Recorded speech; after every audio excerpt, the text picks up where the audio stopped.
देखिए, मुलायम परिवार पर सभी की निगाहें टिकी हुई हैं और चलिए आपको सुनवा देते हैं कि डिंपल यादव से जब जनता ऐसी सरकार को हटाना चाहती है जिसने पिछले 5 सालों में जनता को कुछ नहीं दिया है और जो युवाओं के अरमान थे, जो उनकी आशाएं थी, उन सबको ख़त्म करने का एक तरीके से काम किया है। तो मैं समझती हूँ जनता तैयार है एक नई सरकार लाने के लिए।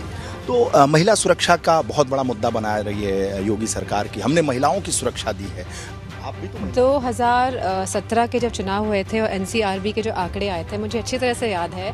जब न्यूज़पेपर में निकला था, वो मैं न्यूज़पेपर लेके मैंने प्रचार किया था कि एनसीआरबी के आंकड़ों के मुताबिक महिलाओं के संग जो जघन्य अपराध हुए हैं वो कम हुए हैं समाजवादी सरकार में। और आज आप वही रिपोर्ट उठा लेंगे, एनसीआरबी के आंकड़ों की आज की रिपोर्ट, तो उसमें लिखा गया है कि महिलाओं के ऊपर जघन्य अपराध बढ़े हैं।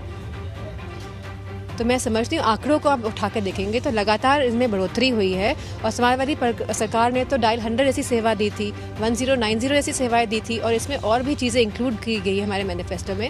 आने वाले समय में देखेंगे हम महिलाओं के लिए कितना काम करेंगे। योगी जी कहते हैं या भाजपा कह रही है कि हम गर्मी शांत कर देंगे, शिमला बना देंगे। नहीं, ये तो नई नई टैगलाइंस लेके आते हैं। जिन्होंने काम नहीं किया है वो इसी तरह की बातें करेंगे, लेकिन जनता तैयार है सब करने, सही करने के लिए। बुलडोजर से कितनी सहमत है? नहीं, मैं बुलडोजर से सहमत नहीं हूँ। मैं तो योगी जी की भाषा से ही सहमत नहीं हूँ, क्योंकि मेरा मानना है कि योगी की भाषा ऐसी हो ही नहीं सकती, किसी भी योगी की, जो हमारे शास्त्रों में, जो हमारे वेदांतों में, जो हमारे उपनिषद में रखा है। तो योगी एक डिफरेंट ही किस्म के लोग होते हैं, तो मैं उनकी भाषा से बिल्कुल सहमत नहीं हूँ। वो कहते हैं कि हम ठोक देंगे, ठोको नीति। तो ये ठोको नीति से आप कितनी इत्तेफाक रखते हैं? हम तो कह रहे हैं कि आप रोज़गार दीजिए, हम तो कह रहे हैं महिलाओं को सुरक्षा दीजिए, हम तो कह रहे हैं कि आप बिजली की दरों को कम करिए, हम तो कह रहे हैं कि आप सिलेंडर के दाम कम करिए, पेट्रोल के दाम करिए। तो मैं समझती जनता ने उनको मौका दिया था लोगों की सेवा करने का और इस पर वो पूरी तरह विफल रहे हैं। आप गृहिणी हैं, महिला हैं, घर चलाना है, महंगाई भी मुद्दा है इस बार। महंगाई तो बहुत बड़ा मुद्दा है। जिन्होंने कहा था कि किसानों की आय दुगनी हो जाएगी, मैं समझती हूँ इतनी महंगाई बढ़ी है, आय तो दुगनी नहीं हुई है और जो बची कुची आय भी थी वो भी घट के कम हो गई है। तो मेरा मानना है कि महंगाई बहुत बड़ा मुद्दा है। अखिलेश जी कह रहे हैं कि इस बार सरसों का तेल ले लीजिए, चाहे खाद्य पदार्थ ले लीजिए, दालें ले लीजिए, जो चाहिए, खाली गेहूं और चावल से काम नहीं चल सकता है। तो किसान भी एक मुद्दा रहा है। किसानों के बीच में आप जाती रही हैं, कई बार हमने देखा है। नहीं, मुद्दा तो है ही किसानों का। जिन 700 किसानों ने अपनी जान गंवाई है, जो आंदोलन चला है, और इन लोगों को जानों की अहमियत नहीं है। तो ये जो ध्रुवीकरण की बात होती है कि केवल जागरूक हो गए, कोई ध्रुवीकरण नहीं हो रहा है। जनता ऐसी सरकार चाहती है जो लोगों को आगे लेके जाने की बात करे, ना कि लोगों को 100 साल 200 साल पछाड़ सोच में बदलाव आ रहा है लोगों की। आप महिला हैं, पर्दे की बात हो रही है, बुर्के की बात हो रही है, हिजाब की बात। मेरा मानना है कि हमारे संविधान की बात होनी चाहिए।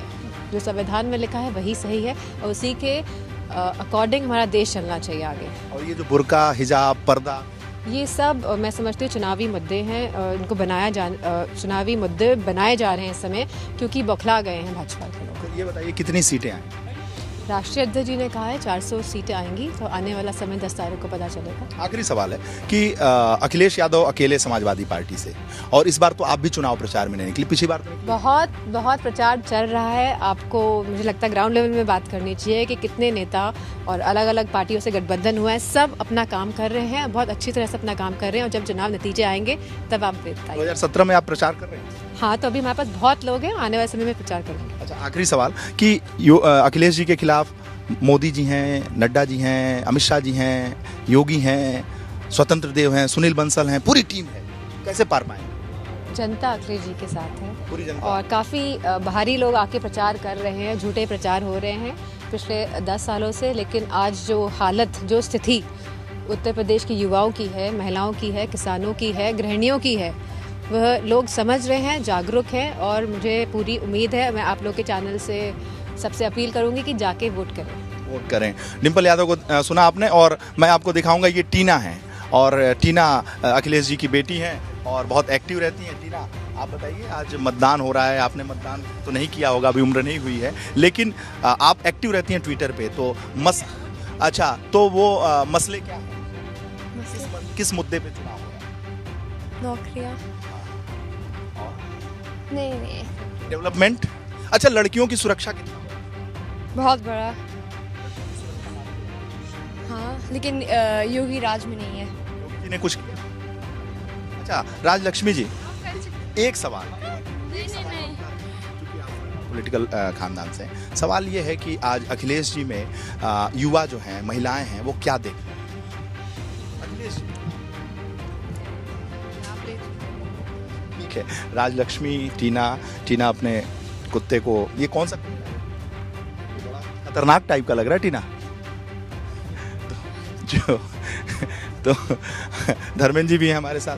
धर्मेंद्र हमारे तो हो ही चुका है। धर्मेंद्र जी, मतदान जो है वो किस मुद्दे पे चल रहा है अभी लगातार? मतदान केवल बीजेपी को हटाने और समाजवादी पार्टी को लाने के मुद्दे पे है। और जिस तरह से बीजेपी से लोग निराश हुए हैं, समाजवादी पार्टी से लोगों की उम्मीदें हैं, एक तरफा समर्थन समाजवादियों को मिल रहा है।